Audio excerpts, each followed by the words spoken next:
When it comes to claiming Social Security, most people have a one-track mind, and it leads them to making a mistake and not optimizing Social Security for their situation. I'll share that perspective and what you need to do instead. That and more coming up.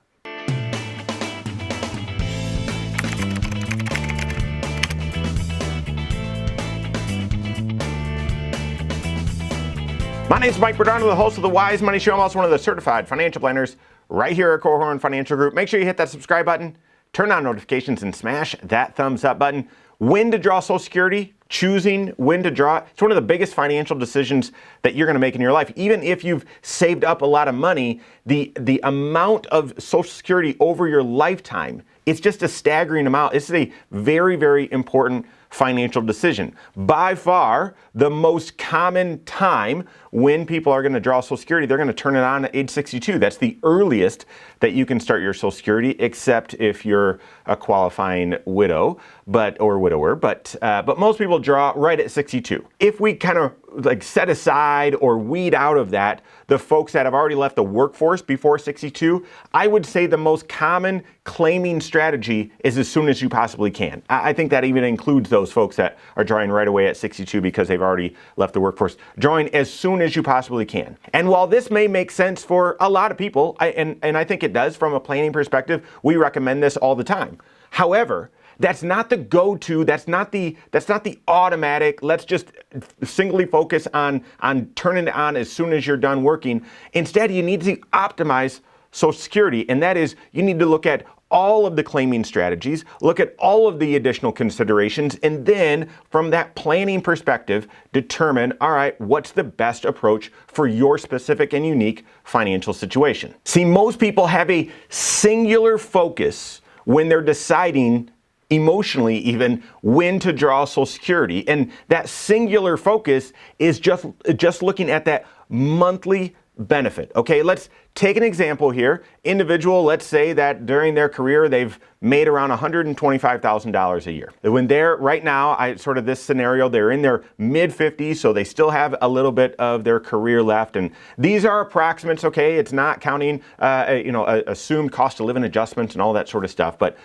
what are their range of Social Security options? Well, this individual, here's what they would presumably, or an approximate of what their monthly benefit would be if they claimed at age 62, at age 63, 64, all the way up until age 70. Your Social Security actually changes every single month that you wait. It goes up just a little bit every single month, but this is just showing each year, what the value would be on your birthday. Full retirement age for someone in their mid-50s, and this made up example here is age 67, but you could start at age 62. And so take a look. This is what most people are looking at when they're making their Social Security decision, as opposed to laying out all of the options and talking through it with a CFP. They're looking at this data because this is the data that you have access to when you log into SSA.gov or when you grab your Social Security statement. And you look typically and you say, okay, well, what would I collect if I were to draw my Social Security right away when I retire? And let's just say that's 62. Then in this instance, it'd be around $2,300. Well, I could wait a year and it would go up. My monthly benefit would go up to $2,400, almost $2,500. And most people look at that and say, yeah, that's a higher amount. However, I'd be going 12 months without receiving over $2,000 in income. That's not enough. That's not a big enough change. Therefore, I'm going to draw right away. And I get that math. We're not promised tomorrow. Actually, recently did some videos on, hey, here are the times when it's not even a question. You're going to want to draw Social Security right away. And I get that. I understand. And you might even look and say, well, the difference between drawing at age 62 and age 67, that's $1,000 a month. That is a big difference. But that's a long time to wait, and I would be drawing down my other assets, and so I'd rather just draw right away. That's typically the focus. That's typically the approach that most people take. And I would rather encourage you to zoom out a little bit further for greater context.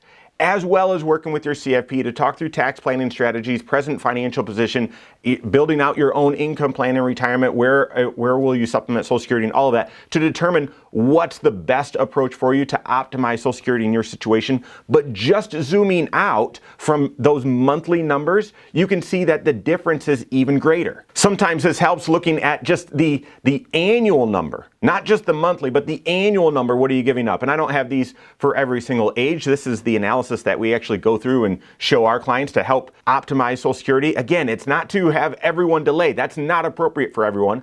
But just like having everyone delay isn't appropriate, it's also not appropriate to say everyone draw as soon as you possibly can. Most people, that does make sense, but others, it may make sense to delay until January, maybe delay a couple years, maybe until age 70, depending on your situation. But zooming out, you can see, well, the difference between drawing at age 62 for Steve, in this example, just gave him a name, $26,000 a year versus full retirement age, and these are approximations off those earlier numbers, not exact, not precise, is almost $39,000. So that now becomes, it feels even bigger. Okay, that's a bigger number. The difference between 62 and 70, we're talking almost double, almost $25,000 more per year. But while that's zoomed out, that's not even the full perspective. Guys, the full perspective is over someone's life expectancy. And I know part of the reason with Social Security to draw sooner is you're not promised tomorrow. I'm not either. And I get that. Social Security isn't promised tomorrow either, with all the issues facing it as well. But when you look at it over your life expectancy, the numbers grow, and the difference between drawing at the earliest possible time and waiting even a little bit is staggering. Steve drawing at age 62, his lifetime benefit with his life expectancy going to the late 80s, early 90s, I believe is what they're assuming here, is about $1.3 million versus waiting to draw until full retirement age. Yes, he's delayed. He wasn't collecting for those 5 years from 62 to 67, but then collecting that higher benefit through his life expectancy over $1.7 million. Guys, it's almost a $400,000 difference. And if you look at that difference waiting to claim until age 70, that's almost $2 million in cumulative lifetime benefit. A difference of over $600,000 in lifetime benefit, total asset kind of lifetime benefit, compared to drawing right away at 62. But then the final perspective, and this is part of that optimization approach that you need to take with your CFP when determining when to draw and how to draw Social Security, you need to look at, well, who else is impacted? If you're married, this decision is even greater because there's even more at stake. Say, in this same example, say Steve's married and his spouse is making about $100,000 a year. And in this scenario, again, looking at these cumulative numbers, this is an almost $600,000 difference between age 62 and 70 for Steve, and then yet almost what, $800,000 for the spouse as well, for Lisa. Combine those two together, guys, that's an over $1 million financial decision in drawing Social Security right away. And yes, this takes into account, well, wait a second, you're going to go 8 years without drawing? Yeah, it takes that into account as well. So what do you do, right? This almost does paint it as, well, you're foolish to draw it early. You should always delay. And that is not the case. Absolutely not. The point is to optimize Social Security for your situation. If it's just looking at the math and the probability, then the probability is that everyone will live to life expectancy, which is not true, not accurate, and therefore you should delay. But you've got to factor in everything else. How much other resources you have, whether those are pre-tax Roth or non-IRA, what your health history is, what your family dynamics are, whether you are married, whether you've been married, your spouse's health, that sort of thing. All of that needs to be factored in as part of your comprehensive financial plan, looking at all 6 areas. That's the work that you need to do with your CFP. As opposed to having a one-track mind, I'm going to draw Social Security as soon as possible, doing that planning proactively with your CFP. And I would say as early as possible, right? Several years before retirement, starting to walk through those numbers and have an initial game plan for, all right, what do we think makes the most sense for your financial situation?